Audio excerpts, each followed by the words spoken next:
नमस्कार, आपण पाहत आहात इंडियन टाइम्स न्यूज। 21 जून 2024 रोजी दुपारी 12:30 वाजताच्या सुमारास मौजे बाळे तालुका उत्तर सोलापूर येथील गट नंबर 41/3 या शेतामध्ये शासकीय मोजणी करीत असताना शांतप्पा आडके, सागर आडके, बाळू आडके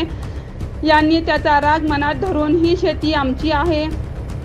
मोजणी करायची नाही, नाहीतर एकेकाला सोडणार नाही, या हरामखोरांना संपू असे म्हणून शांतप्पा आडके, सागर शांतप्पा आडके, बाळू आडके सर्व राहणार देगाव तालुका उत्तर सोलापूर व त्यांच्या सोबत अनोळखी इतर 7 ते 8 इसम असे सर्वांनी एकत्रित येऊन त्यांच्या हातातील लोखंडी कोयता, लोखंडी पाईपने भाऊ पुरुषोत्तम याच्या डोक्यात, दोन्ही हातापायावर, कमरेवर, शरीरावर वार करून त्यास गंभीर जखमी करून जीवे ठार मारण्याचा प्रयत्न केला आहे। तसेच मला लोखंडी पाईपने उजव्या खांद्यावर तसेच डाव्या पायाच्या पिंडरीवर मारहाण करून जखमी केले म्हणून माझी शांतप्पा आडके, सागर आडके, बाळू आडके सर्व राहणार देगाव तालुका उत्तर सोलापूर व त्यांच्या सोबतचे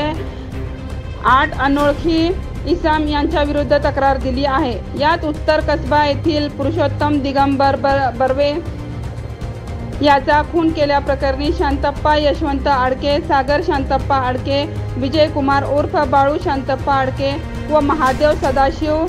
धवाले सर्व राहणार सोलापूर यांनी पोलिसांना अटक केली आहे। आज रोजी प्रथम वर्ग न्यायदंडाधिकारी विक्रमसिंह भंडारी यांनी 3 दिवसांची पोलीस कोठडी सुनावली आहे। यात आरोपी advocate Santosh Vankar, advocate Shahnawaz Shaikh, advocate Rahul Rupnar,